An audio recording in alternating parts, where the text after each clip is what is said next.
Ahoj, tady Anet, vítám vás u nového videa, tentokrát z Národního parku Podyjí, kam jsem teda zavítala tento rok, teda 2024, začátek července. Je docela zajímavá věc, že on byl i vyhlášen 1.7.1991. Je to nejmenší park v České republice a taky jediný národní park na Moravě vůbec. A proč jsem tady? Já jsem se téměř před rokem, bude to rok, přestěhovala do Brna a právě skoro každý se mě ptá, nejenom u nás, ale hlavně tady, jako proč vůbec jsem se přestěhovala teda z Prahy do Brna. A za prvý to bylo ta věc, že jsem potřebovala nějakou změnu, přišlo mi, že se někam moc neposouvám. A taky druhá věc a to, že jsem se chtěla podívat prostě na Jižní Moravu a na okolí Brna, protože jinak si myslím, že bych se sem asi nepodívala a přišlo mi to škoda to tady nevidět. Vždycky jsem se sem chtěla podívat a jak to tady vypadá, takže proto tu jsem. Aktuálně teda jsem tu první den a šla jsem se podívat na špalkovou vyhlídku.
Teď akorát jdu z prohlídky zámku Vranov nad Dyjí a bylo to moc pěkný. Je tam docela teda výšlap, takže na to se musí člověk připravit trochu, kdo ne tak často chodí jako já, ale jako určitě to stojí za to a doporučuji to všem.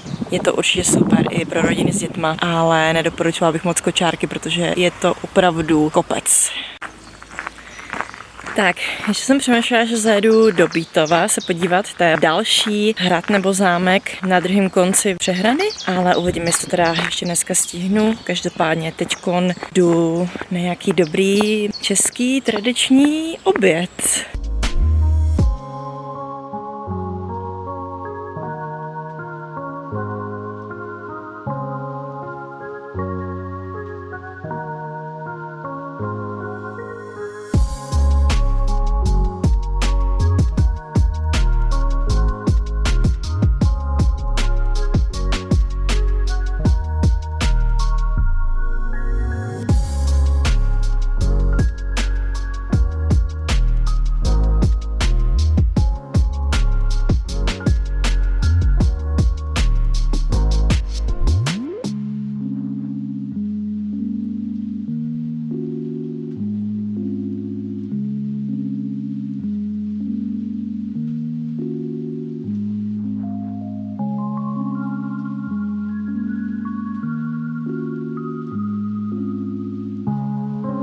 Ahoj, zdravím všichni, tak dneska je středa a já jsem se rozhodla vyrazit na vyhlídku vyhlídku Králův Stolec, která je asi hodinu 20 minut od Znojma, ale samozřejmě muselo začít pršet. Já jsem s tím moc nepočítala, ale doufám, že nebude teda pršet celý den, ale vůbec mě to neodradilo, mám deštník a stejně vyrážím, ale teďko vám ukážu ten výhled, co tu je, jenom když vylezete kousek nahoru tady, je to úplně nádherný a je to fakt tím, že je to prostě ten národní park tady hnedka kousek, ale když porovnáte ostatní hrady, co máte, města, tak tady to je fakt nádherný, že ten kopec je úplně zalesněný, jsou tu prostě všude stromy, samozřejmě jsou tu ty přítoky Dia, je tu tady, takže je to chráněný, je to díky tomu, ale je to fakt nádherný, tak se můžete podívat, ale teda trošku prší. Tak a tady můžete vidět nádherný ten kopec zalesněný a tady v popředí hrad Znojemský. Tady můžete vidět ten výhled do toho údolí. Tamhle na druhé straně ten kopec je už vlastně národní park Podyjí. Tam už to začíná teda, ale stejně i tenhle ten kopec je úplně tady nádherný. Tady jsem šla takovouhle cestičkou, tady půjdu nahoru a tady můžete vidět ještě, jsou tady všude takovýhle lavičky, jo. Takže fakt jako obyvatelé Znojma docela vám to závidí. Máte to tu krásný. Tak trošičku přestalo pršet. Tady můžete vidět pohled na Znojmo a tady už je krásně pole a lesy a krajina. Takže jdeme na to. Ještě jednou. Ahoj, přestalo pršet, doufám, že takhle vydrží, ale tady jste už to, proč jsem sem vyrazila. Prostě jenom ta krajina a čerstvý vzduch, příroda a lesy, jo, a trochu klidu od civilizace. Já věřím tomu, že když se sem vydáte taky, buď to sami nebo s někým, tak se vám nebude chtít zpátky mezi lidi do civilizace. Tak jo, tak zatím.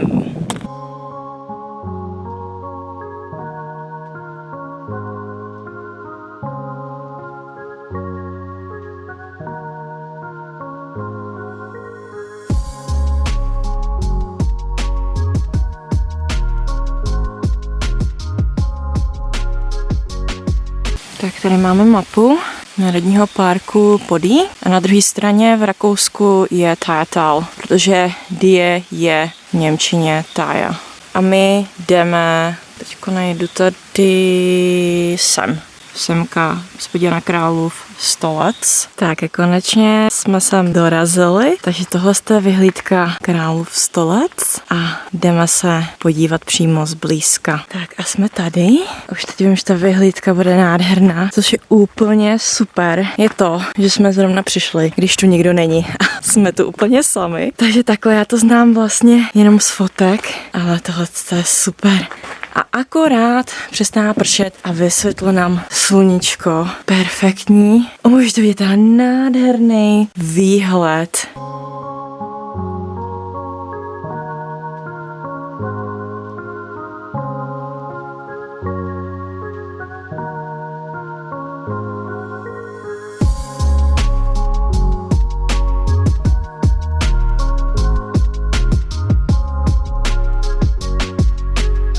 Takže určitě stojí za to tato vyhlídka.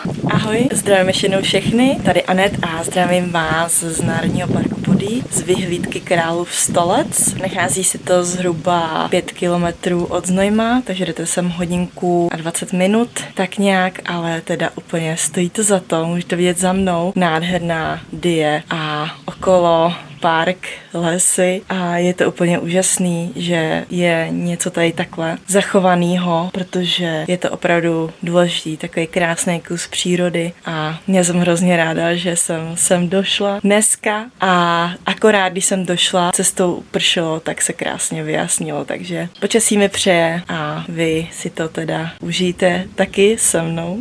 A určitě doporučuji sem vyrazit, je to tu krásný, myslím si, že se nebudete chtít vrátit zpátky mezi lidi do civilizace. A je úplně super dneska teda, že tu nikdo není. Jsem tu úplně sama, takže úplně boží. Tak vyhlídka na Die je naprosto nádherná. Vypadá to ještě líp než na fotkách, které jsme dělali na internetu, což je pro mě hrozně překvapivý, protože většinou fotka vypadá líp než ta realita. Ale v tomhle případě opravdu ta realita, ten výhled tady a ty lesy, teďko je léto, tak jsou zelený, je to prostě nádherný. Myslím, že to bude krásný za každýho počasí, ale fakt teda lepší než na fotkách, musím říct.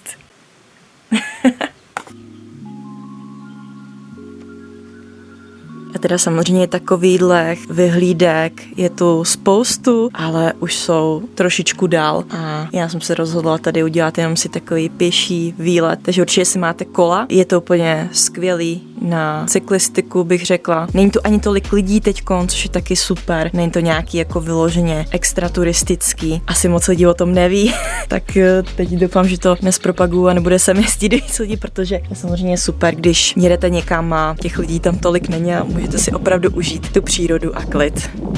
Určitě budu taky ráda, když mi napíšete do komentářů, jestli se vám Podyjí líbí, jestli se vám líbí vyhlídka, jestli jste tu byli a co byste třeba doporučili i jinýho navštívit, nějakou jinou vyhlídku, nebo ještě mě napadá, slyšela jsem, že jsou tady někde v okolí takový zázrační kameny, na který když si lehnete nebo sednete, tak byste měli omládnout, jo. Já si teda spíš myslím, že je to třeba, že vám to pomůže nějak energeticky, že vás to nabudí, ale nevím, jestli budu vypadat o něco mladší, ale můžeme to ještě třeba zkusit, když to najdu.